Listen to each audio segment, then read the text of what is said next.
Mari kita memulai acara kita. Bersama-sama kita akan berdoa dan memohon pimpinan Roh Kudus, dan seluruh acara kita kiranya boleh menemukan apa yang Tuhan kehendaki dan kita boleh diberkati. Mari berdoa.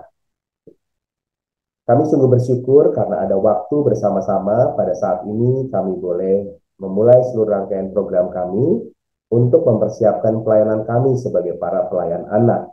Kami mau berdoa agar seluruh pembinaan di kelas dasar maupun di kelas madya dan lanjutan semua berjalan dengan baik, dan Tuhan sendiri yang menunjukkan apa yang Tuhan kehendaki untuk membekali setiap kami para pelayan anak.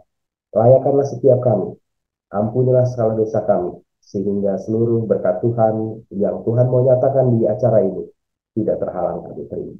Kami sambut berkat Tuhan dalam Yesus. Amin. Kakak-kakak, dalam program ini kita akan bersama-sama belajar untuk menggali firman Tuhan, dan seluruh proses kita akan sama-sama berproses di jenjang-jenjang yang seperti yang sudah saya sebutkan, dasar, madya maupun lanjutan. Di kelas ini ada dua materi yang kita akan bahas bersama dari pagi ini sampai dengan siang nanti di 12.30 waktu Indonesia Barat. Mungkin teman-teman di waktu Indonesia Tengah dan waktu Indonesia Timur agak lebih siang. Kita akan bersama-sama menggali firman Tuhan dan bagaimana kita membawanya menjadi cerita tentang Tuhan yang kita bisa sampaikan kepada anak-anak. Semoga suara saya cukup terdengar ya. Apakah ada gangguan rekan-rekan yang lain juga dengan suara saya? Baik. Dengan panjang. Mari kita mengawali semua proses kita, dan kita akan memulai bahan pertama, yaitu eksposisi narasi Alkitab. Di semua proses ini, saya mau menggambarkan kita ini adalah para penyaji makanan yang bermutu bagi pertumbuhan iman adik-adik.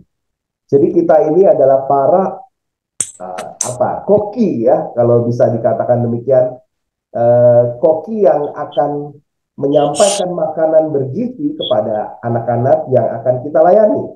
Dan kalau kita tahu bahwa pertumbuhan seseorang ditentukan oleh makanan yang baik, itu saya pikir kita harus menyajikannya juga yang terbaik. Kalau kakak-kakak disajikan makanan nomor 1 sampai dengan nomor yang ketiga ini, kakak-kakak akan menyampaikan makanan yang mana yang kakak-kakak akan berikan kepada adik-adik kalau kakak-kakak mau menyajikan makanan, Kak. Nomor 1, nomor 2, atau nomor 3? Nomor 3. Suaranya kecil, Pak. Nomor 3, Pak. Ini 2. Suaranya agak bindeng gitu, Iya. Pak.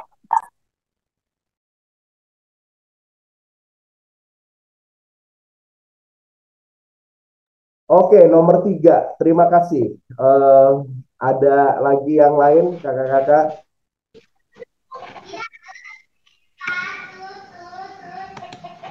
Nomor 2. Nomor 2. Nomor 3. Oke.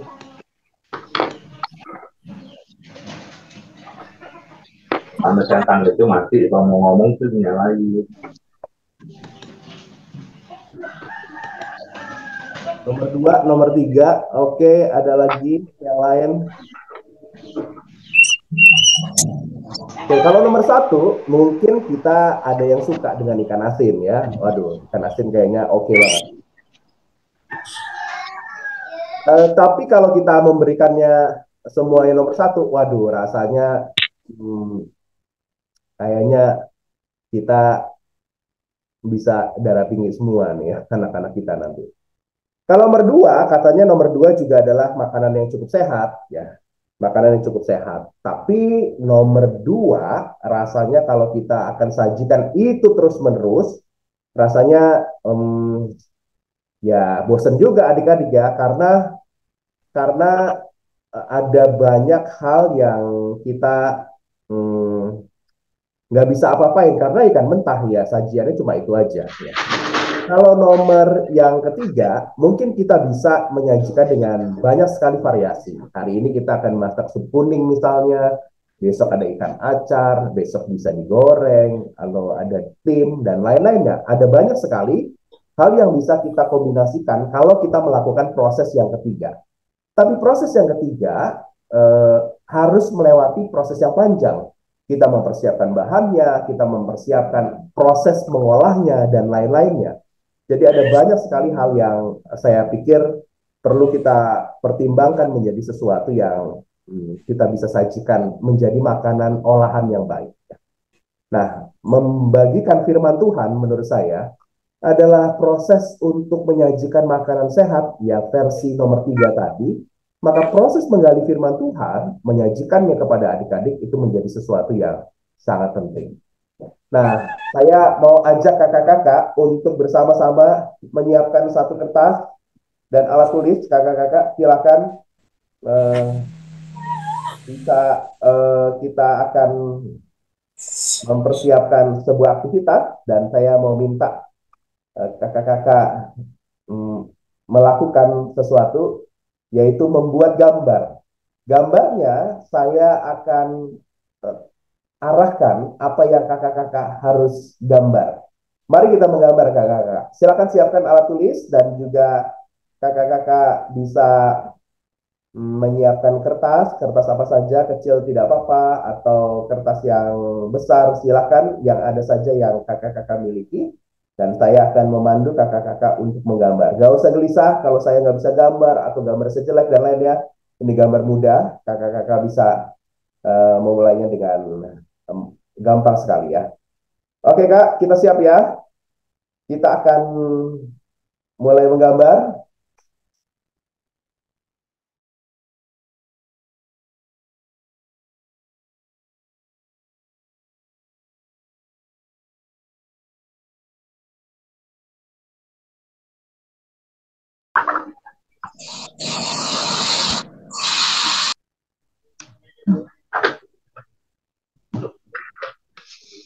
Oke, siap ya Kak. Kita akan mulai menggambar. Gambar yang pertama, kakak-kakak silakan menggambar kepalanya. Gambar kepalanya Kak.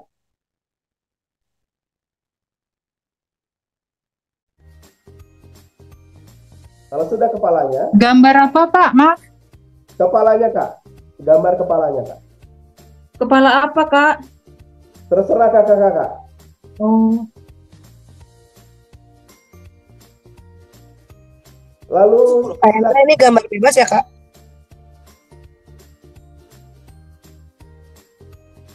kasih Maaf, mata. Pak, ini gambar bebas ya, Pak? Setelah kasih matanya, kakak-kakak silakan kasih hidungnya.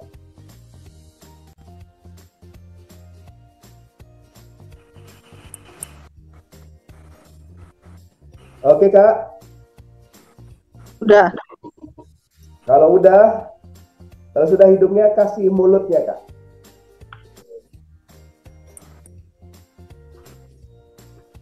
Udah.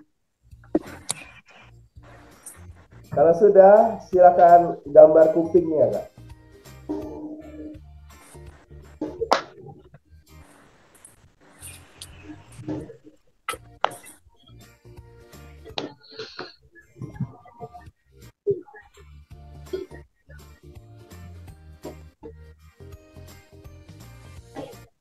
Sudah, Kak. Kalau sudah, silakan gambar badannya. Ini agak panjang, mungkin akan susah. Silakan gambar badannya dulu, Kak.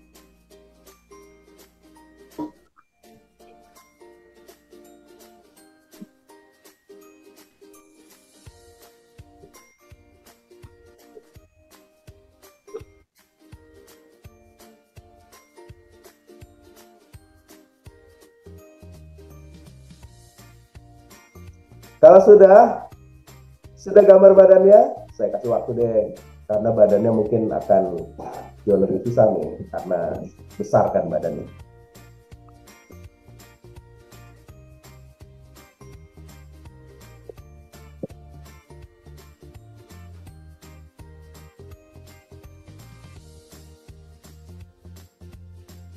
Kalau sudah badannya, saya sekarang minta kakinya ada 4.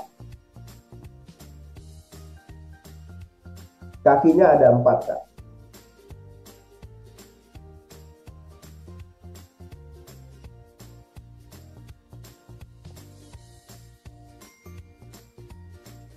Kalau sudah kakinya ada 4, kasih ekornya, Kak.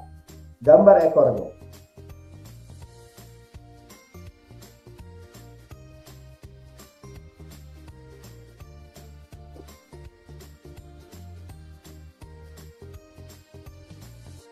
Kalau sudah ekornya, silakan kakak-kakak kasih tanduknya, Kak.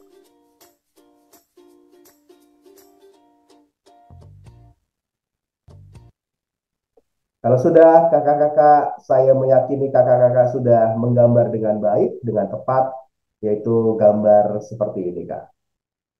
Boleh ditampilin, Kak, gambarnya supaya saya lihat gambar mana yang sudah siap dan tepat gambarnya. Boleh ditampilkan, Kak. Waduh, kok jadi serem-serem ya? Waduh, ini ada Kak Linda di PTI. Serem sekali gambarnya. Hancur. Waduh, ada Kak Betran. Waduh, Gambar manusia berkaki 4. waduh, Ini mana mah kakek tuh. aduh, ada Kak Priscila Vina. Ya, punya Mama Yes. Gambar kucing jadinya begini. Aduh. Saya gambar babi pakai bando tanduk, Kak, jadinya. Oke. Aku gambar orang jadi domba. Ya. Oke, Kak. Aduh. Terima kasih kakak-kakak sudah mencoba menggambar walaupun tidak sesuai dengan apa yang saya inginkan, Kak. Aduh. Kakak-kakak menggambar dengan petunjuk saya bisa dengan banyak persepsi ya. Saudara, membaca firman Tuhan itu seperti menggambar ini. Kita menemukan apa yang kita lihat, kita baca, kita asumsikan, kita tafsirkan seperti yang mungkin menurut kita benar ya.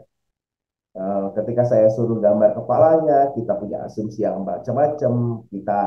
Ketika gambar matanya, kita mungkin punya asumsi yang macam-macam dan seterusnya ya. Membaca firman Tuhan adalah sebuah proses di mana kita mau menemukan apa yang Tuhan pesankan. Maka seharusnya kita mampu menangkap apa yang Tuhan rindukan dan menyampaikannya kepada adik-adik. Tapi kalau kita salah tangkap dari gambar sapi jadi gambar iblis, waduh, serem banget ya. Kita harus tepat menangkapnya dan kita menyampaikannya kepada adik-adik secara tepat pula. Nah, proses yang kita akan lakukan dalam sesi ini adalah proses di mana kita menggali firman Tuhan dan menangkapnya seperti apa yang Tuhan rindukan dan kita mau sampaikan. Kakak-kakak dalam memandang firman Tuhan ada 5 cara pandang. Ada pandang ke atas, ya, lalu lihat ke bawah, lalu lihat ke depan, lihat ke belakang, lalu lihat ke saat ini. Boleh ikutin ya kakak-kakak ya. Lihat ke atas, lihat ke bawah, lihat ke depan, lihat ke belakang, lihat saat ini. Ya, kita mau pertama kalau baca firman Tuhan kita harus lihat ke atas. Lihat ke atas itu adalah tanda bahwa kita meyakini bahwa ini adalah firman Tuhan. Kita punya rasa hormat pada firman Tuhan. Makanya kalau kita mau baca firman Tuhan kita berdoa dulu. Dan setelah kita berdoa, lalu kita meyakini ini adalah firman Tuhan, bukan sekedar tulisan manusia, tapi tulisan seseorang yang diilhami oleh Roh Kudus untuk menyatakan tentang Tuhan. Jadi kita punya keyakinan. Jadi segala sesuatu yang kita lakukan untuk membuat kita yakin akan firman Tuhan itu lihatkan. Lalu lihat ke bawah, kita tahu bahwa firman Tuhan ini ditulis oleh seseorang yang diilhami oleh Roh, tapi dipengaruhi juga oleh budaya pada saat itu di mana dia hidup. Maka kita harus melihat, mengamati firman Tuhan. Kita lihat ayat per ayat dan lain-lainnya, ada proses di mana kita coba memperhatikan. Proses lihat ke bawah, itu adalah proses di mana kita melakukan eksegese, bukan eisegese. Jadi eksegese itu eks mengeluarkan, ya. Kalau eisegese memasukkan. Jadi kalau kita baca firman Tuhan, kita jangan memasukkan apa yang ada di otak kita, tapi justru mengeluarkan apa yang menjadi pesan firman Tuhan. Kita memahami pesan firman Tuhan. Dan setiap kata-kata di dalam firman Tuhan itu penting, sehingga kita perlu untuk melihat mengamatinya. Dan perhatikan kata demi kata dalam perikop. Jangan dianggap lalu. Setiap kata, baik tokoh, kata kerja, kata sambung, kata kecil, dan lain-lainnya, kita mau baca dengan baik. Nah, kalau kita memperhatikan kata demi kata, maka perlu proses baca berulang-ulang. Lalu kita bisa menggunakan panca indera, kita temukan tokoh-tokohnya, kata kerjanya, nama tempat, keterangan waktu, kata-kata yang diulang apa, dan kata-kata kecil di dalam perikop. Itu adalah proses melihat ke bawah, mengamati firman Tuhan. Lalu lihat ke depan dan ke belakang. Satu teks firman Tuhan dipengaruhi oleh situasi kitab sebelumnya, ayat sebelumnya, apa-apa yang dikisahkan sebelumnya, tapi juga sesudahnya. Bahwa kisah tentang Daud dipengaruhi oleh situasi kisah-kisah sebelumnya. Bagaimana Daud dipilih, bagaimana kehidupan Daud, lalu kisah tentang Daud yang kita baca. Setelah itu apa yang terjadi? Apa yang terjadi ketika Tuhan Yesus datang? Kenapa ia disebut sebagai anak Daud, ya, dan seterusnya. Jadi kita lihat ke depan dan ke belakang. Lihat ke depan dan ke belakang, kita bisa melihat konteks historis, ya, jenis kitabnya ini apa, genrenya apa, lalu apa yang menjadi koneksi antara perjanjian lama dan perjanjian baru, adakah janji Tuhan di dalam kitab itu, dan seterusnya.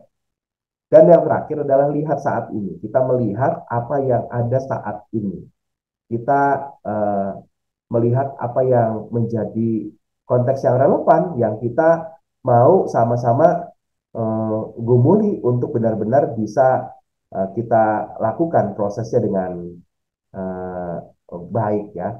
Nah, kita bersama-sama benar-benar bisa melakukan apa yang kita rindukan, ya. Kalau kita benar-benar melihat dengan 5 cara pandang ini. Kita melihat ke atas, kita melihat ke bawah, kita melihat ke depan, kita melihat ke belakang. Jadi setiap kita bisa melihat dengan baik dalam proses kita ini. Kakak-kakak yang terkasih, mari kita akan sama-sama belajar bagaimana menggali firman Tuhan. Jadi dari 5 cara pandang ini, pada kesempatan ini saya hanya akan berbagi tentang fokusnya pada yang lihat ke bawah. Bagaimana mengamati firman Tuhan. Bagaimana berproses untuk mengamati firman Tuhan. Jadi proses yang kita akan lakukan adalah proses ini, ya.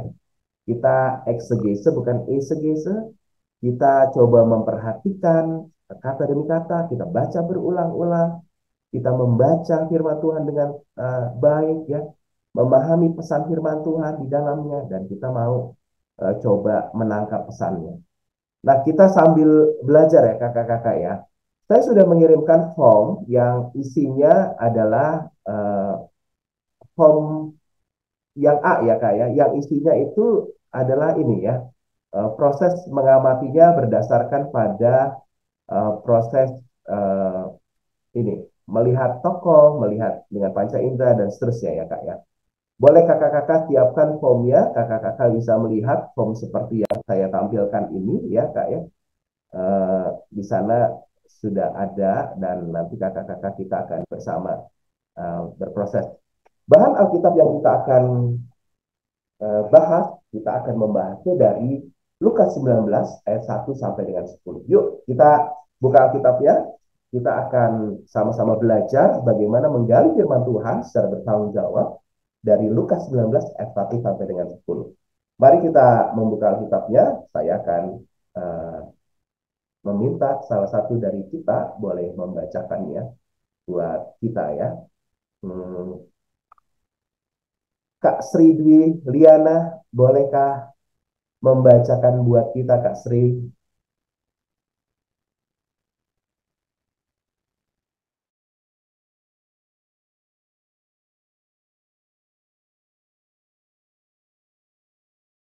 Kak Sri, bolehkah Masih dibuka? mute. Masih di mute, Kak. Kak Sri, masih di mute, Kak Sri.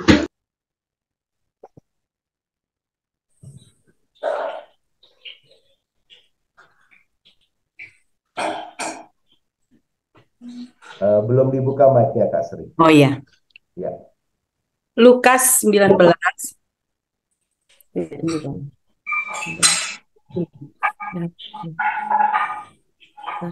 Nah, Lukas 19 ayatnya yang ke-1 sampai 10. Yesus masuk ke kota Yeriko dan berjalan terus melintasi kota itu. Di situ ada seorang bernama Sakius, kepala pemungut cukai, dan ia seorang yang kaya. Ia berusaha untuk melihat orang apakah Yesus itu, tetapi ia tidak berhasil karena banyak orang. Dibilang orang Badannya pendek. Maka berlarilah ia mendahului orang banyak, lalu memanjat pohon ara untuk melihat Yesus yang akan lewat di situ. Ketika Yesus sampai ke tempat itu, ia melihat ke atas dan berkata, "Sakius, segeralah turun, sebab hari ini aku harus menumpang di rumahmu." Lalu Sakius segera turun dan menerima Yesus dengan sukacita. Tetapi semua orang yang melihat hal itu bersungut-sungut, katanya, "Ia menumpang di rumah orang berdosa." Tetapi Sakius berdiri dan berkata kepada Tuhan, "Tuhan, setengah dari milikku akan kuberikan kepada orang miskin. Dan sekiranya ada sesuatu yang kuperas dari seseorang, akan kukembalikan 4 kali lipat." Kata Yesus kepadanya, "Hari ini telah terjadi keselamatan kepada rumah ini, karena orang ini pun anak Abraham. Sebab Anak Manusia datang untuk mencari dan menyelamatkan yang hilang." Terima kasih, Pak. Terima kasih Kak Sri sudah membacakannya buat kita ya. Jadi kakak-kakak, kita akan bersama belajar untuk menggali bagian firman Tuhan yang kita sama-sama sudah baca tadi ya. Jadi proses yang kita akan lakukan dalam menggali firman Tuhan ada dalam urutan formnya kakak-kakak ya. Silakan kakak-kakak lihat di form yang kakak-kakak sudah miliki ya. Di sana ada proses langkah pertama. Ya, langkah pertama, kakak-kakak bisa kita gunakan panca indera. Yuk, kita coba gunakan panca indera ya. Yang pertama kita bisa gunakan panca indera penglihatan. Kalau kita hadir di peristiwa Zakeus itu, kira-kira apa yang kita lihat di sana? Silakan, kira-kira kita bisa lihat apa ya di sana? Kita bisa lihat Zakeus pastinya ya. Kita bisa lihat Orang banyak, Kak. Orang banyak. orang banyak. Di ayat keberapa tuh, Kak? Di ayat ke-3. Di ayat yang ketiga, karena disebutkan di sana ia tidak berhasil karena orang banyak ya. Jadi kita bisa menggunakan indera penglihatan kita untuk melihat apa yang terjadi dalam peristiwa itu. Apalagi yang kita bisa lihat, Kak? Pohon ara. Kita bisa lihat pohon ara ya. Itu ada di ayat keberapa, Kak? Pohon ara? 4. Lihat pohon ara ada di ayat keempat ya. Ayat keempat. Ada di ayat keempat. Oke, kita lanjut ya. Di ayat kelima kita bisa lihat apa di sana? Yesus. Kita bisa lihat Yesus ya. Yesus yang bicara ya. Ada Begitu. Yesus. Iya. Ayat yang ke-6 ada yang kita bisa lihat? Turun, Yesus Zakeus turun. Sakius turun. Zakeus yang turun Yesus ya. turun. Baik. Zakeus dan Yesus. Ayat yang ke-7 apa yang bisa kita lihat? Orang bersungut-sungut. Orang banyak. Sungut. Orang banyak. Orang banyak yang bersungut-sungut. Baik. Ayat yang ke-8 apa yang bisa kita lihat di sana?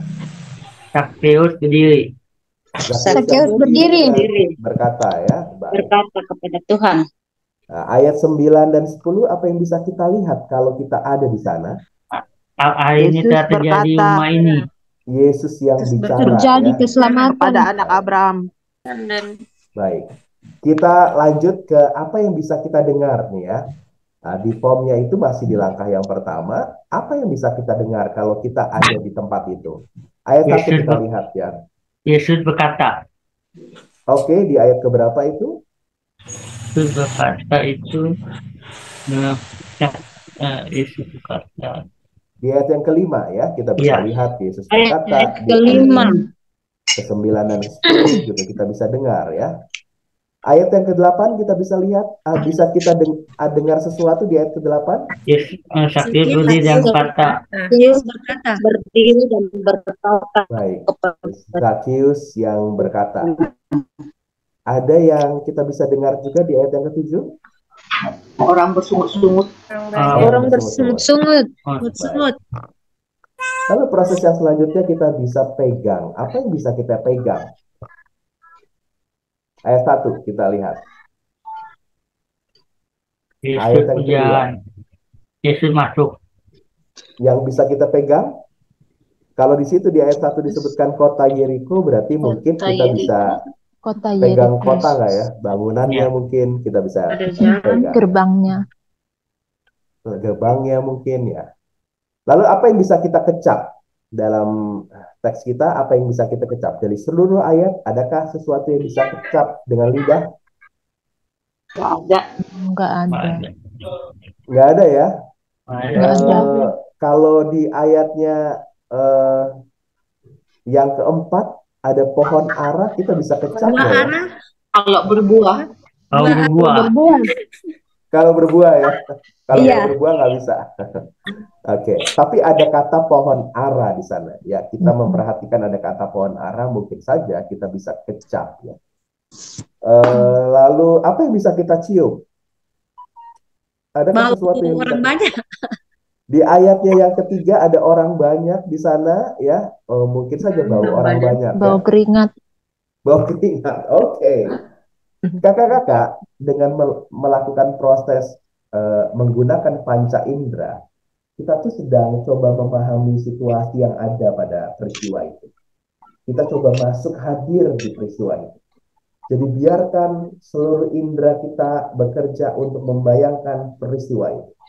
Hal yang serupa kita bisa lakukan di segala kisah-kisah narasi ya.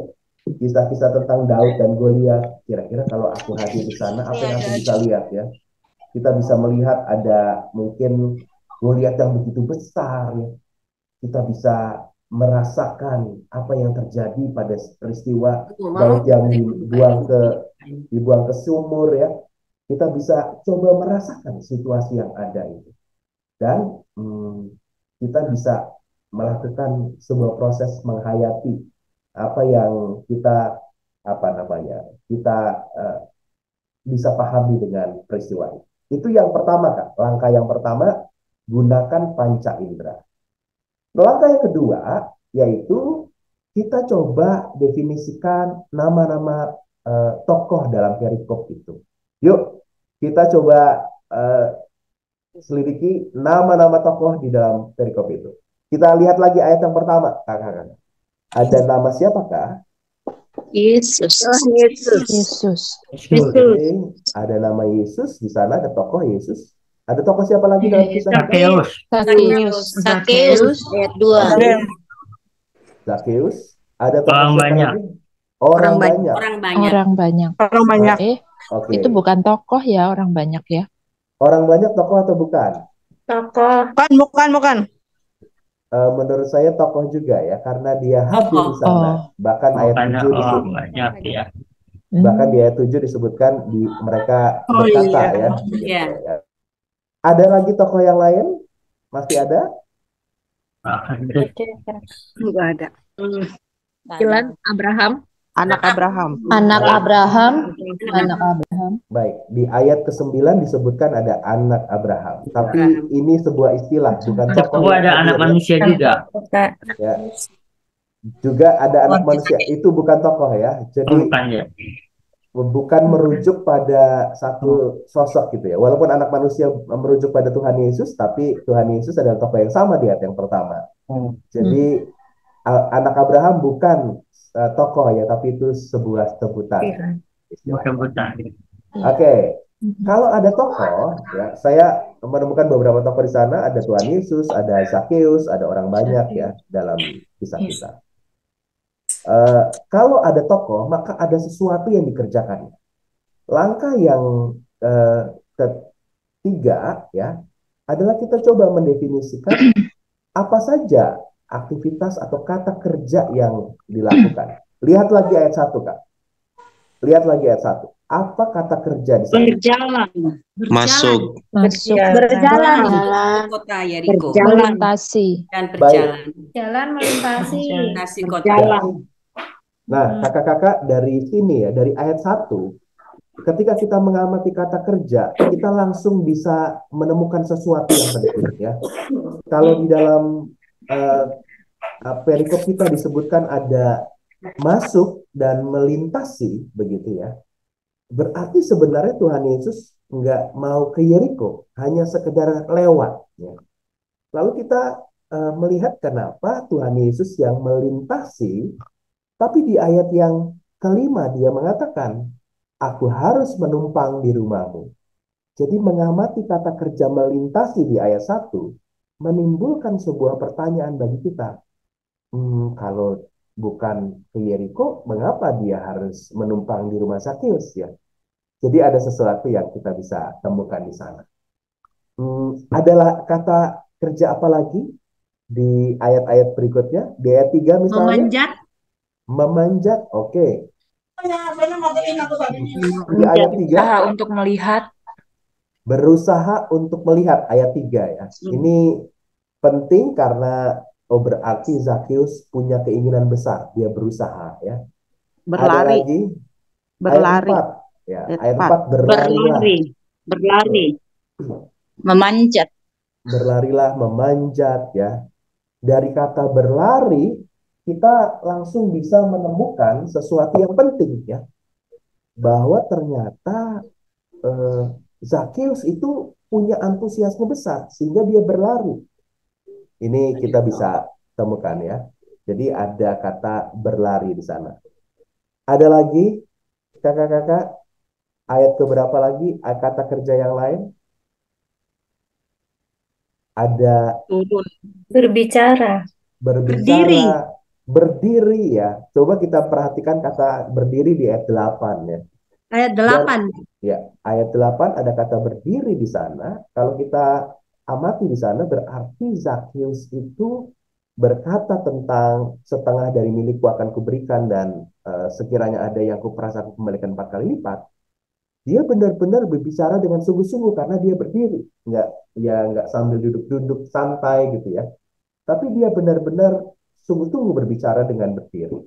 Nah, kakak-kakak amatilah setiap kata termasuk kata-kata kerja. Saya menemukan ada beberapa kata-kata yang dilakukan oleh para tokoh ini. Orang banyak bersungut-sungut itu juga menandakan sesuatu ya. Masuk, melintasi dan beberapa yang sudah kakak-kakak sebutkan tadi. Jadi kita sudah membahas tentang kata kerja. Yang selanjutnya kita akan masuk ke nama-nama tempat ya. Nama-nama tempat. Coba kita definisikan nama-nama tempat. Kita lihat lagi ayat 1 kakak-kakak. Yeriko. Yeriko. Betul banget. Ada Yeriko ya. Kakak-kakak, kota Yeriko disebut di mana lagi selain di kisah Zakheus? Orang buta yang Yeriko ada? Meruntuhkan tembok Yeriko. Oke, zaman Yosua meruntuhkan tembok Yeriko. Jadi dari zaman Yosua, kota Yeriko itu udah jadi kota. Lalu sampai dengan zaman Zakheus yang perjanjian baru itu, ternyata ada seorang kepala pemungut cukai di kota Yeriko. Jadi ini kota benar-benar kota penting, kota yang tua, kota yang dari dulu sudah ada temboknya. Kenapa lalu Yosua meruntuhkan tembok Yeriko bersama pasukannya? Berarti kota ini penting banget. Jadi dari kota, nama tempat, kita bisa menemukan sesuatu yang berarti. Kisah lain Yeriko ada di kisah orang Samaria yang baik hati. Ada seorang imam turun dari Yerusalem ke Yeriko. Ada seorang imam turun dari Yerusalem ke Yeriko. Jadi Yeriko menjadi tempat yang juga penting pada zaman itu karena dia sangat dekat dengan Yerusalem. Jadi semua imam-imam yang bebas tugas setelah beraktivitas dalam pelayanan di kota Yerusalem, mereka akan singgah ke Yeriko. Dan itulah kenapa di Yeriko ada seorang kepala pemungut cukai. Karena semua proses persiapan-persiapan menuju Yerusalem, kota bait suci itu, dilakukan di Yeriko. Jadi Yeriko memang kota yang begitu besar. Dan di sana ada seorang pemungut cukai bernama Zakheus. Kakak-kakak, dari nama tempat kita menemukan sebuah pesan-pesan penting. Jadi jangan diabaikan nama-nama tempat. Ketika kisah pemanggilan Abraham, Ur Kasdim, apa itu? Lalu ada pohon terbanting di More. Ada apa di sana? Ya, kita ada kisah tentang Betel, ya. Ketika Yakub bermimpi ada tangga tangga menembus ke langit, ya, ada malaikat Tuhan turun naik dari bumi ke langit di Betel di Mesbah. Ada proses di mana kita menemukan arti penting dari kata-kata itu. Beberapa yang saya temukan dalam perikop kita ada kata Yeriko, tapi juga ada pohon ara, itu nama tempat juga, Kak, ya. Ada rumah Zakheus, itu nama tempat juga, Kak. Pohon ara, kira-kira pohon ara itu kayak gimana ya? Kita bisa googling. Pohon ara yang dinaiki Zakheus itu apakah kayak pohon kelapa atau kayak pohon mangga? Gampang dinaikin atau susah dinaik? Kita bisa mencari tahu. Kalau memang pohon ara, ada di mana lagi kisah Alkitab tentang pohon ara? Misalnya Tuhan Yesus mengutuk pohon ara. Kenapa Tuhan Yesus mengutuk pohon ara? Karena di pohon itu banyak buahnya yang digunakan untuk apa? Jadi camilan bagi para pekerja atau orang yang lewat gitu. Jadi pohon itu memang biasa dinaiki. Jadi gampang untuk menaiki pohon ara. Dan kenapa Zakheus selalu naik pohon ara? Kita bisa melihat itu. Bagaimana rumah Zakheus? Rumah Zakheus sebesar apa sih? Apakah rumahnya kecil? Lalu kalau rumahnya kecil, kenapa di ayat 7 banyak orang pada saat itu datang juga ke rumah Zakheus dan bersungut-sungut? Jadi kita bisa menemukan pesan-pesan penting di perikop kita karena ada perhatian kita pada nama-nama tempat. Jadi sekali lagi, nama-nama tempat jangan diabaikan, Kak. Coba lihat, amati, dan temukan pesannya. Setelah nama tempat, kita lanjut lagi ya, Kak. Selanjutnya adalah keterangan waktu. Keterangan waktu itu bisa hari ini, lalu, ketika, segera, besok, 10 hari lagi, 3 hari kemudian. Itu keterangan waktu, Kak. Yuk, kita lihat ayat 1 lagi. Mana keterangan waktu yang ada di ayat-ayat kita? Ayat 1, ayat 2, ayat 3, dan seterusnya. Ada keterangan waktu yang apa nih, Kak? Silakan, Kak. Ayat 5, hari ini maksudnya? Ayat 5, betul. Hari ini ya. Jadi Tuhan Yesus mau numpangnya nggak besok, nggak bulan depan, tapi hari ini, Zakheus. Dari kata hari ini kita bisa menemukan, oh memang Tuhan Yesus sedang terburu-buru. Karena dia memang tidak tujuannya bukan ke Yeriko, tapi dia tujuannya ke Yerusalem. Karena di ayat 1 disebutkan ya, dia masuk kota Yeriko dan melintasi kota itu. Nah, kenapa dia lalu mau menumpang dan menyebutkan hari ini? Karena dia nggak punya waktu panjang. Kakak-kakak, dari kata hari ini kita dapat pesan khusus ya. Oh, ternyata Tuhan tuh punya sesuatu yang bisa diubah ya, rencananya itu bisa dipadatkan untuk berjumpa dengan Zakheus, bahkan numpang di rumah. Oke, ada keterangan waktu apa lagi kakak-kakak? Ayat 6, segera. Betul. Ayat 6, segera. Jadi ketika Zakheus mendengar perintah Tuhan Yesus, Zakheus segeralah turun, sebab hari ini aku harus menumpang di rumahmu. itu langsung diresponi oleh Zakius. Zakius segera turun. Nggak dia tunggu sejam lagi atau tunggu nanti kalau udah kosong jalanan, tapi cepat, langsung. Dan bahkan disebutkan dia menerima Yesus dengan sukacita. Jadi Zakius ini memenuhi perintah dengan segera ya. Itu keterangan waktu. Ada lagi keterangan waktu lain kakak-kakak? Silakan. Mulai ayat 7. Ayat ke-7 ya. Ayat ke-7 keterangan waktunya apa Kak? Mulai. Mulai. Oke, ayat 7 ada kata mulai ya. Oke, di bahasa Indonesia TJB2 ya Kak ya. Betul ya? Iya, Betul ya, di terjemahan betul. baru 2 itu ada kata mulai ya. Mulai itu sebuah keterangan, berarti sebuah keterangan waktu sekarang juga ya. Mulailah mereka bersungut-sungut ya. Kalau di terjemahan baru yang edisi 1 nggak ada kata mulai ya. Di terjemahan baru 2 ada kata mulai. Ya. Makasih Kak. Itu kata mulai berarti oh satu-satu nih ya. Mulai nih satu satu satu satu makin banyak makin banyak makin banyak gitu. Jadi orang-orang satu demi satu mengeluh bersungut-sungut. Terima kasih Kak. Ada kata lain? Hari ini. Hari ini akan ya. Oke, akan itu kata sambung ya, akan memberikan ya begitu. Oke Kak. Jadi hari ini juga ya, tadi di ayat 9 juga ada ya, hari ini. Jadi keselamatan itu terjadi bukan nanti, bukan bulan depan, tahun depan, tapi saat itu juga, hari ini ya, langsung. Jadi kakak-kakak jangan abaikan kata-kata keterangan waktu di sana. Saya juga menemukan beberapa, ada kata lalu, ada kata ketika, segera. Segera di ayat 5 itu menunjukkan kemendesakan. Tapi segera di ayat 6 yang Zakheus segera turun menunjukkan ketaatan. Kita bisa menemukan sesuatu yang berbeda dalam teks kita. Oke, setelah keterangan waktu, Kak, kita lanjut lagi dengan kata-kata yang diulang.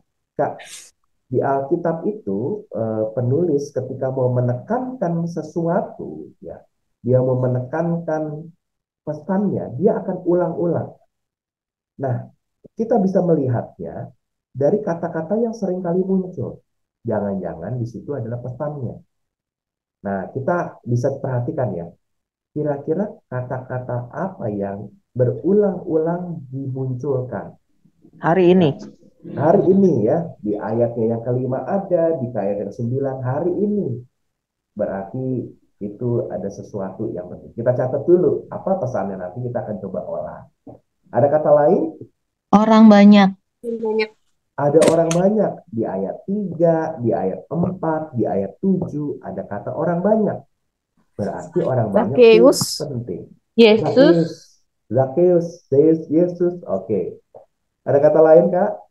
Segera turun. Segera ya, ada beberapa kali segera ya. Segera itu ada beberapa kali, betul. Lihat. Oke, melihat ya. Di ayat 3, di ayat 4, di ayat 5, di ayat 7 ya. Berkata. Berkata, baik. Kak, dari kata-kata yang diulang-ulang, kita bisa lalu menghubungkan ya. Oh, kenapa melihat berulang-ulang? Ada kata orang banyak, melihat. Ada orang banyak yang melihat Zakheus sebagai orang berdosa. Ada Zakheus yang ingin melihat Yesus karena kerinduannya. Ada Yesus yang melihat Zakheus dengan penuh kasih. Jadi ada kata melihat dengan berbagai situasi yang mau dipesankan oleh penulis. Bahwa orang seringkali melihat orang lain dengan sangat sinis, punya judgmental tertentu. Ada Yesus yang melihat Zakheus dengan cara pandang yang berbeda. Dari kata melihat kita bisa menemukan satu pesan yang di dalam. Saya menemukan juga ada beberapa kata yang diulang, ada kata melihat, cara pandang, atau yang rindu mengenal, melihat di ayat 5 itu tanda mengasihi. Kalau di ayat 5 itu kan apa Yesus melihat Zakheus, melihat ke atas ya. Jadi melihat ke atas itu merujuk pada situasi di mana eh, dia tuh memanggil Zakheus tuh nggak dengan Zakheus, nggak melihat Zakheus gitu, tapi dia benar-benar melihat ke atas ya. Dia melihat ke atas artinya dia benar-benar menaruh perhatian kepada Zakheus. Dia menaruh perhatian kepada Zakheus karena Tuhan Yesus mengasihi dia. Itu yang kita bisa dapatkan dari kata melihat. Kata melihat juga kita bisa temukan dari orang banyak yang melihat Zakheus lalu bersungut-sungut. Ini tanda tidak suka, ya. Kita bisa menemukan. Dan juga kata-kata yang diulang itu jangan diabaikan, Kak. Ada pesan khusus di dalam. Langkah ke-6 kita sudah dapatkan, lalu langkah ke-7, langkah yang terakhir. Adakah kata-kata kecil di dalam perikop kita yang kalau dihilangkan itu jadi beda artinya? Kata-kata kecil itu yang nggak bisa masuk di 1 sampai dengan 6, Kak ya. Dia bukan tokoh, dia bukan nama tempat, dan dia kata kecil yang bisa kata sambung ya, misalnya dan, akan, untuk ya, yang bisa beda artinya kalau nggak ada itu. Misalnya ya, kalau dalam proses pengutusan para murid-murid, Tuhan Yesus tuh menyebutkan gini ya, Yakobus dan Yohanes, lalu Petrus dan Andreas, ya gitu. Dan itu kata kecil, Kak. Kata sambung, kata hubung ya. Tapi itu penting artinya. Kita juga nggak boleh mengabaikan. Nah, di ayat-ayat kita di perikop ini ada beberapa kata. Untuk ya, itu menegaskan sebuah tujuan di situ ya. Coba kita melihat ayatnya yang kedua. Setelah Tuhan Yesus dijelaskan bahwa dia masuk kota Yeriko dan berjalan terus melintasi kota itu, lalu ayat kedua, di situ ya. Jadi kota Yeriko Ada yang seorang besar bernama ya, Zebedeus. di tempat kota yang begitu besar, yang dari zaman Yosua udah ada bentengnya, di kota yang begitu agung itu, di situ ya. Jadi dari kalau kamera tuh dari wide kemudian di zoom in menuju ke Zakheus. Ya. Jadi perhatian pun diperlihatkan di teks kita. Kalau orang lain bisa melihat Zakheus dengan khusus, nah si penulis melihat Zakheus secara khusus sekali. Setelah dia melihat Yeriko, dia langsung melihat Zakheus di situ. Harus ya, itu kemendesakan dan lain. Jadi kakak-kakak, ini proses mengamatinya. Seluruh proses mengamati nggak boleh kita abaikan, Kak. Jadi proses ini harus kita lakukan. Gunakan panca indera, nama-nama tokoh, kata kerja, nama tempat, keterangan waktu, kata-kata yang diulang, kata-kata kecil, itu penting semuanya, Kak. Dari sana justru banyak sekali pesan. Jadi kalau kakak-kakak menggunakan form yang saya kirimkan, Kak, di form kita ini, kita bisa tulis perikopnya apa, kemudian setelah itu langkah pertama memahami situasi dengan panca indera, langkah 2 dan 3 tokoh dan kata kerjanya apa, kemudian langkah 4 tempat, catat ayatnya ada di mana aja, langkah 5 waktu, lalu pengolahan kata, 7 kata-kata kecil, dan yang terakhir Kak, dari seluruh proses 1 sampai dengan 7, mungkin ada pertanyaan-pertanyaan yang muncul, Kak.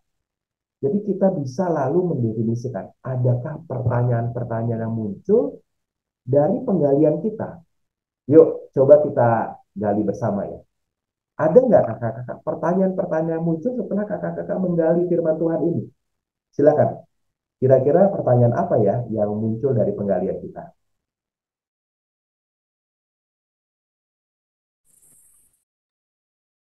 Kenapa Tuhan Yesus memilih Zakheus untuk dikunjungi?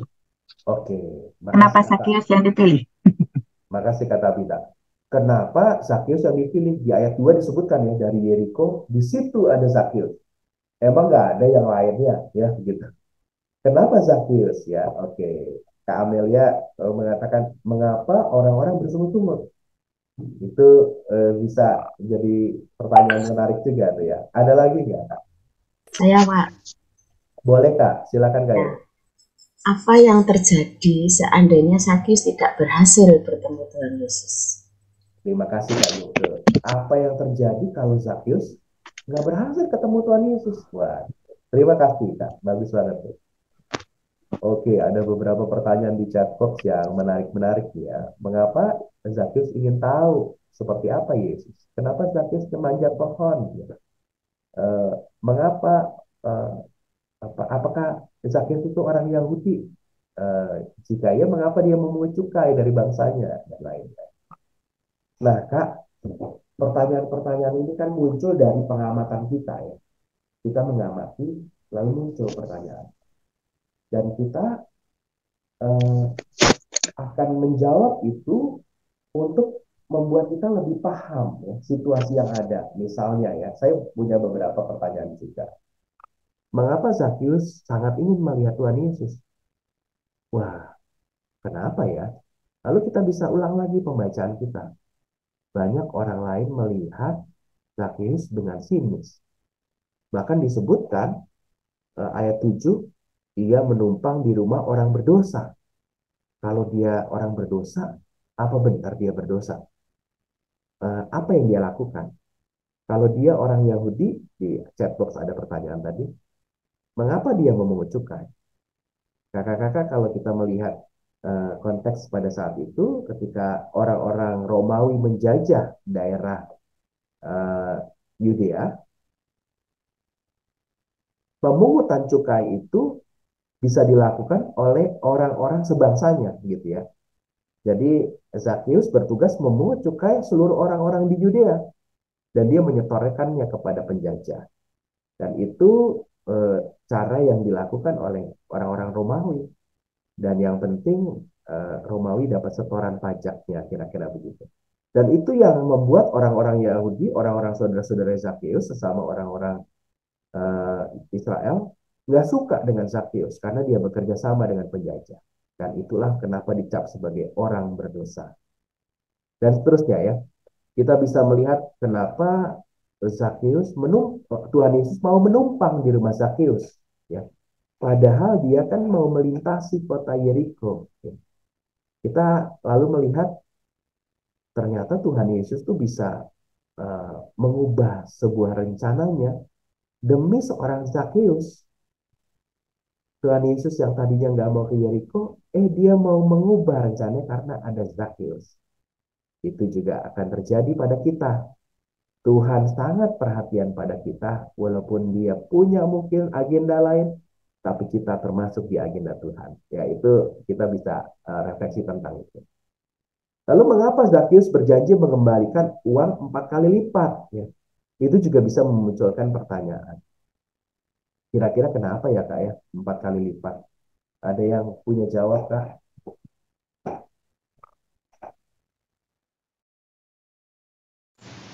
Kaitannya dengan tradisi Yahudi, perjanjian lama itu? Betul, Kak.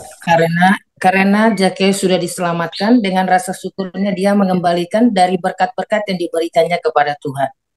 Terima kasih Kak Rindes dan Kak Yonma ya tadi. Jadi karena dia mengalami perjumpaan dengan Tuhan Yesus, hidupnya berubah sekali ya Kak. Sebagai pemungut cukai yang bekerja dengan penjajah, mungkin di kepalanya adalah uang ya. Wah, gimana capai target, bagaimana bisa setor ya, dan lain-lain. Karena kan kalau nggak memenuhi target, dia bisa dimarahin sama penjajah ya. Dan itu problem buat dia. Tapi kalau dia mengambil banyak, dia bisa dimusuhin sama bangsanya. Jadi itu juga problem. Jadi pikirannya kacau aja ya. Tapi ketika melihat Tuhan Yesus, dia mengalami sebuah perubahan. Di ayat ke-8 kan disebutkan ya, bahwa setengah dari milikku. Tadinya kan fokusnya uang terus ya. Sekarang dia kehilangan setengah uangnya. Tapi dari yang setengah, dia masih mau mengembalikan 4 kali lipat. Betul Kak Tirna, bahwa 4 kali lipat itu adalah sebuah aturan Taurat bagi pengembalian ganti rugi, Kak. Kalau ada seseorang yang mencuri kerbau atau lembu, maka harus diganti ya. Di Keluaran 22 ada itu. 4 kali lipat. Jadi Zakius itu yang dipandang sebagai orang berdosa karena orang-orang Yahudi merasa bahwa Zakius itu kerja sama penjajah, dia orang yang gak layak. Bukan hanya itu, mungkin dicap juga sebagai orang yang gak taat dengan aturan Taurat ya. Tapi sesaat ketika orang-orang melihat Zakius sebagai orang berdosa di ayat ke-7, pada saat yang samaan itu, ayat ke-8, Zakius berdiri. Zakius berdiri lalu mengatakan, setengah dari milikku dan 4 kali lipat. Ketika dia mengatakan 4 kali lipat, kakak-kakak, dia mau menegaskan, aku juga tahu aturan Taurat dan aku menggenapinya. Dan di ayatnya yang ke-8 itu, mari kita melihat ayat yang ke-8, kakak-kakak, disebutkan di sana sekiranya, ya, ada kata sekiranya. Di beberapa Alkitab bahasa Inggris, if, ya. Di terjemahan baru 2 disebutkan juga sekiranya. Ya. Jadi belum tentu Zakius melakukan pemerasan. Dia hanya melakukan tugasnya. Penetapan pajaknya udah ada. Tapi orang-orang memandang itu sesuatu yang memberatkan. Samalah kayak kita bayar pajak ya. Sudah ada ketetapannya, tapi kan kita, aduh, oh besar banget sih pajaknya, tapi itu sebenarnya sudah ada ketetapannya. Sekiranya, kakak-kakak, jadi dia siap untuk menanggung kalau ada yang orang komplain, kalau dia melakukan pemerasan. Jangan-jangan sebenarnya dia nggak melakukan pemerasan, hanya tugasnya saja. Tapi dia mau menegaskan bahwa dia tahu aturan Taurat tentang 4 kali lipat. Dan dia berani memenuhi itu. Makanya di ayat 9 Tuhan Yesus saat itu juga ya, mengatakan gini, hari ini telah terjadi keselamatan bagi rumah ini. Ketika orang banyak melihat Zakius sebagai orang berdosa, Zakius menegaskan soal kualitas dirinya, dan dia, kata Tuhan Yesus, keselamatan terjadi. Kakak-kakak, di ayat 10 disebutkan, anak manusia datang untuk menyelamatkan yang hilang. Kira-kira menurut kakak-kakak yang hilang di sini siapa, Kak? Orang yang berdosa. Orang-orang berdosa. Siapakah Ya. dalam konteks bacaan kita, Kak? Zakius. Zakius. Zakius dan keluarganya. Baik. Kita akan sangat membimbing Zakius dan keluarganya. Ya. Kalau kita balik lagi dalam bahasan kita tentang 4 kali lipat, setengah dari milikku, ya. Dan membandingkan apa yang menjadi sikap orang banyak. Mungkin nggak ya, kalau yang hilang itu juga adalah orang banyak. Orang banyak yang punya pandangan pada Zakius sebagai orang berdosa. Orang banyak punya kesinisan. Dan Tuhan Yesus datang. Dia datang untuk Zakius. Tapi dia bisa menyadarkan seluruh kota itu. Mungkin. Orang yang hilang itu bukan hanya Zakius, tapi juga mungkin ada orang banyak, termasuk kita yang baca saat ini. Ya. Jadi kakak-kakak, apa yang dilakukan Tuhan Yesus ketika ia datang, bahkan mengubah rencananya melintasi kota Yeriko, tapi mau singgah di rumah Zakius, untuk membuat bukan hanya Zakius dan keluarganya, karena disebutkan di sana, hari ini telah terjadi keselamatan pada rumah ini. Dia nggak nyebut pada keluarga ini, pada rumah ini. Di dalam rumah itu ada orang-orang yang lain juga selain keluarga Zakius, sehingga di ayat 7 ada orang banyak yang berturut-turut. Jadi banyak orang diselamatkan sebenarnya pada momen itu karena Tuhan Yesus datang. Jadi kita bisa melihat banyak sekali hal kalau kita benar-benar melakukan proses pengamatan, kan. Kita jangan sepintas lalu, udah tahu nih kisah Zakius. Tapi coba gunakan panca indera, amati nama tokoh, kata kerja, nama tempat, waktu, apa yang diulang-ulang, dan apa kata-kata yang kecil tapi penting di sana. Sehingga kita lalu menghasilkan beberapa pertanyaan reflektif yang bisa menjadi sebuah pelajaran penting dari kita. Ini adalah sebuah proses hermeneutik. Jadi kita melakukan proses melihat ke bawah, bukan untuk memaksakan, bukan mengambil pesan dari apa yang kita mau, tapi justru menemukan pesan. Jadi bukan eisegese, tapi exegese. Nah, ini adalah proses yang bertanggung jawab, di mana kita melakukan namanya eksposisi Alkitab. Sampai sini dulu, Kak, ya. Kakak-kakak bisa bersama-sama coba kakak-kakak gali bersama, ya. Kalau ada pertanyaan, silakan, ya. Saya mau memberikan ruang untuk kakak-kakak. Ada Kak Amelia. Kak Amelia, silakan, Kak, kalau mau bertanya. Ya, terima kasih Kak. Pertanyaan saya, ketika kita melakukan panca indera tadi gitu ya, dan yang lain-lainnya penyelidikan dengan detail tadi, di sana juga ada imajinasi berarti ya Pak, ketika kita mendengar, melihat begitu ya. Nah, itu agar tetap tidak liar gitu ya imajinasi kita gitu ya. Kita mungkin melihat hal yang berbeda gitu ya. Nah, itu bagaimana begitu? Karena di sana juga ada persepsi berarti di sana gitu ya.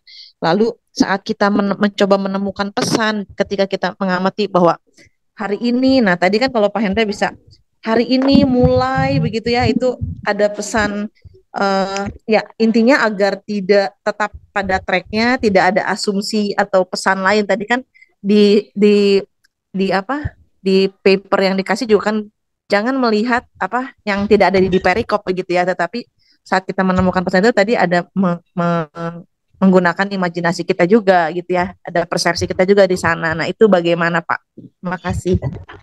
Terima kasih Kak Amelia. Saya akan coba jawab dulu ya Kak, ya, untuk apa yang Kak Amelia tanyakan. Nanti kalau katakan ada pertanyaan lain silakan ya.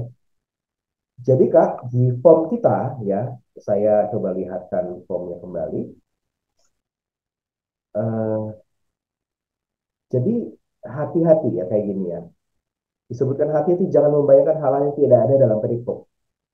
Jadi ketika kita gunakan panca indera, cium dan lainnya, kita harus berpaut pada pengamatan teksnya. Apa yang kita bisa lihat di sana, misalnya gitu ya. Ada kata apa di sana? Kita bisa melihat Tuhan Yesus. Ada kata Yesus nggak di sana? Ada ya. Kita misalnya pegang. Kita bisa pegang apa? Pegang pohon ara. Ada kata pohon ara nggak di sana? Ya. Jadi selama kita tunduk pada teks kita, pada apa yang tertulis di sana, menurut saya kita akan terpagari kan? Terpagari untuk tidak lalu dalam tanda petik terlalu luas imajinasinya.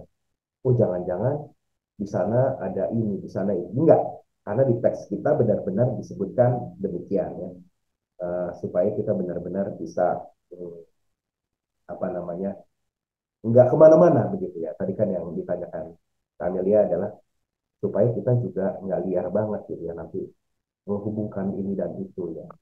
Kadang juga ada yang penafsirannya itu jadi cocokologi ya. Oh berarti di sana ada ini deh ya. Karena terlalu luas. Tapi kalau balik lagi ke teks, balik lagi apa yang disebutkan dalam teks, kita akan terpagari Kak. Tipsnya gitu Kak. Jadi selama kakak-kakak melakukan proses, makanya ini adalah proses eksposisi. Eksposisi itu prosesnya adalah ya mengekspos ya, ambil semuanya kan ada di kata-katanya. Apa-apa yang ada di sana itu yang kita keluarkan supaya dari sanalah kita sebenarnya terpagari. Demikian Kak Amelia. Jadi semoga ini bisa jadi pagar kita untuk proses eksposisi. Kakak-kakak saya memberikan ruang untuk bertanya, boleh tanya langsung ya Kak ya. Karena saya sendirian nggak ada host nih, jadi saya nggak bisa baca satu-satu di chat. Mungkin kalau ada yang kelewat saya minta maaf ya. Silakan Kak Immanuel Alfred, silakan. Halo, saya ingin tanya terkait dengan langkah-langkah yang dilakukan yang kita bahas tadi, bagaimana cara menghindari literalisme dalam melakukan eksegese ya tadi kalau nggak salah. Dan terkait dengan itu, bagaimana memperhatikan konteks penulisan Alkitab. Misalnya di Pentateuch, di Kejadian, Keluaran, Bilangan, Imamat, Ulangan, apakah kita menggunakan klaim bahwa itu semua ditulis oleh Musa, atau apakah kita menggunakan hipotesa dokumenter itu ditulis di Babilonia 600 sebelum Masehi. Lalu kan penulisan Injil juga menggunakan gaya bahasa menyerupai Torah. Apakah bagaimana cara membedakan ini ditulisnya sengaja pengen ngikutin Torah, atau apakah memang sengaja ada tujuan tertentu di dalam penulisan kata-kata dan frasa-frasa tertentu di dalam perikop? Baik, Kak Im ya. Terima kasih untuk apa yang disampaikan ya, Kak. Kak, jadi yang saya sampaikan ini adalah proses eksposisi untuk narasi, Kak. Jadi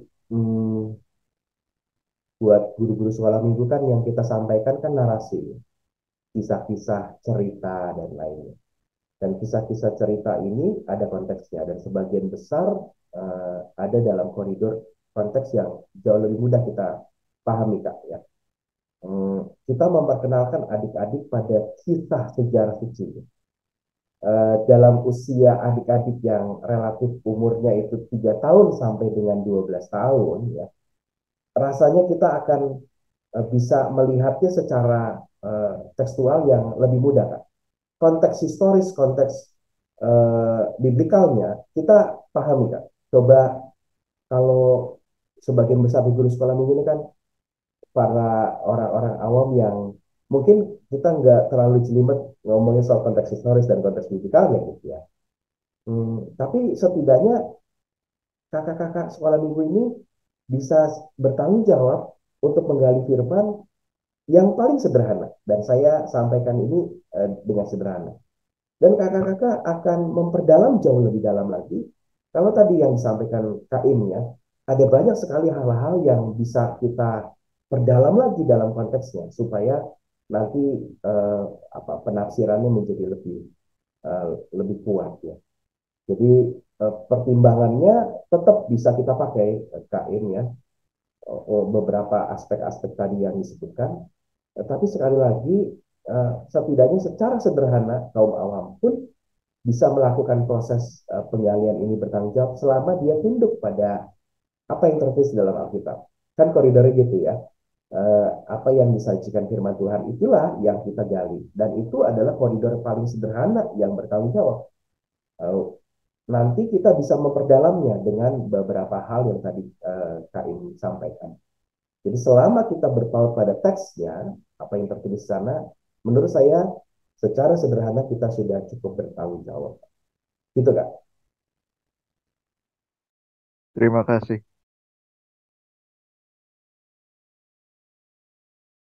Silakan, ada lagi, Kak.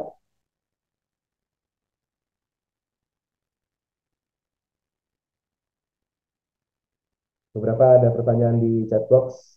Semoga saya bisa coba merangkumnya, Kak. Kak Ivana, silakan, Kak.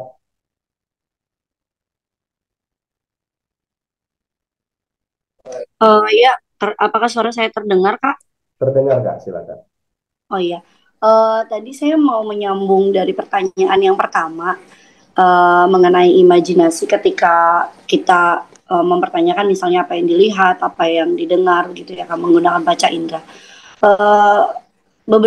Misalnya ada kadang-kadang kita itu menemukan di Alkitab tuh seperti mist gitu, Kak. Jadi kayak ada cerita dalam urutan cerita tuh ada yang miss gitu ya, kalau kita mau mengurutkan seperti itu. Nah, mau tidak mau kan kita harus menggunakan imajinasi. Misalnya ada kekosongan di dalam cerita itu, kemudian membuat kita bertanya seperti ini bagaimana ya. Nah, itu kadang-kadang membuat kita jadi harus menggunakan imajinasi kita. Jadi jangan-jangan ini begini ya. Nah, apakah itu tidak boleh? Atau maksudnya jadi bisa menyesatkan anak-anak dengan penafsiran kita sendiri, atau seperti apa ya, Kak? Terima kasih, Kak Ivana ya. Jadi proses kita tadi saya sampaikan ada 5 cara pandang ya, Kak ya. Jadi kita melihat saat ini itu adalah proses eksposisi ini ya. Melihat ke bawah itu proses eksposisi. Tapi juga kita tahu ada lihat ke depan dan ke belakang, ya. Lihat konteks historisnya, genrenya apa, ya, konteks biblikalnya gimana, kisah sebelumnya apa, kisah sesudahnya apa, itu yang paling sederhana, kan. Jadi kita bisa perdalam ini dalam proses penggaliannya. Nah, biasanya, Kak, ya, dalam proses narasi itu, biasanya itu ceritanya utuh, karena kalau nggak gitu nanti ceritanya lompat, ya. Jadi ada kisah-kisah naratif yang menurut saya biasanya itu alurnya jalan, ya. Jadi kita nggak perlu banyak melakukan imajinasi tafsir di luar teksnya. Karena kita kan guru sekolah minggu yang menyampaikan kisah narasi, ya. Jadi kita tuh masih mudah lah untuk proses detailingnya. Kalau nggak ada, kalau waduh ini ada apa ya, kok tiba-tiba ada seperti yang lompat gitu, kata Kak Ivana, ya. Maka yang kita lakukan adalah ya tadi, lihat sebelum atau lihat sesudahnya, itu yang paling aman, Kak. Sebelumnya ada apa ya, Tuhan Yesus kok tiba-tiba dia sampai di kota ini, ada apa sebelumnya, baca aja perikop sebelumnya. Atau sesudahnya, ada nggak sesuatu yang memberikan penjelasan. Itu yang paling aman, Kak, supaya kita nggak lalu terlalu luas dan akhirnya menyesatkan, ya. Saya sih tipsnya adalah paling sederhana itu ya tadi, ya, lihat ke depan ke belakang, lihat perikop sebelumnya. Kalau belum jelas juga, lihat baca lagi gitu, ya. Supaya nanti kita temu, ya, sebelum kisah-kisahnya yang kita mau sajikan ini apa sih, ya, gitu, kan. Semoga menjawab, Kak. Kak Hendra mau nanya dong. Boleh, Kak, silakan, Kak. Kak, gini, kalau misalnya kita bercerita, apakah pengulangan atau kita menanyakan sesuatu, misalnya tentang tokoh atau siapa, kita berulang-ulang, apakah bisa atau tidak sih, Kak, ya? Gimana, Kak, maksudnya tuh? Ya, jadi kan kayak kemarin itu kan, saya cerita tentang apa gitu kan, terus saya nanyain tokoh itu secara berulang-ulang ke anak-anak. Baik, jadi bergantung kelasnya, Kak, ya. Bergantung kelasnya. Kalau Kakak ada di kelas batita balita, pengulangan tuh kuat, itu penting karena kan dia harus, ya, materi diulang-ulang pada sesuatu yang sederhana. Tapi hal yang serupa kita lakukan di kelas besar, pasti konteksnya akan berbeda, ya. Pertanyaannya juga akan berbeda. Pertanyaan abstraksi, refleksi, penjelasan atau sesuatu yang perlu dimaknai, itu bisa kita lakukan di kelas 5 sampai dengan ke atas, ya. Tapi di bawah itu rasanya abstraksi masih minim, Kak. Jadi Kakak harus juga melihat, ya, konteks usia dari adik-adik yang kita layani, ya. Jadi nanti akan lebih tepat gitu, Kak. Bergantung, Pak, konteks adik-adik yang Kakak layani, ya. Begitu, Kak. Oke. Thank you, Kak. Oke. Kakak-kakak, kita akan lanjut, ya, materinya. Ini kita sudah eksposisi, Kak. Jadi kalau kakak-kakak dapat bahan ajar, ya, entah suluh sahabat anak atau suluh anak, atau bahan-bahan di gereja kakak-kakak masing-masing, begitu, ya. Kakak-kakak proses eksposisi ini bisa kakak-kakak lakukan. Pakai aja form yang sudah dikirimkan, ya, form 7 langkah itu. Itu bisa memudahkan kakak-kakak. Dan biasanya bahan-bahan kayak sahabat anak, suluh anak, ya, itu menyajikan latar belakang Alkitab. Nah, latar belakang Alkitab tuh isinya ya ini, proses penggalian ini, ya. Jadi kalau kakak-kakak baca saja yang ada di sahabat anak atau di suluh anak, ya, itu punya orang lain, Kak. Saya menyebutnya, kalau kakak-kakak melakukan eksposisi sendiri, itu first hand teologi, Kak. Kakak tuh sedang melakukan sesuatu hasil galian kakak sendiri. Tapi kalau kakak sekedar baca di suluh anak misalnya, itu second hand, Kak. Itu punya orang lain. Kira-kira bekas orang lain dan kakak menggalinya. Mungkin saja kalau kakak menggalinya sendiri, kakak dapat banyak sekali hal yang baru, yang otentik dari kakak sendiri yang di sana. Lalu setelah itu kita bandingkan dengan apa yang ditulis di bahan ajar itu ya.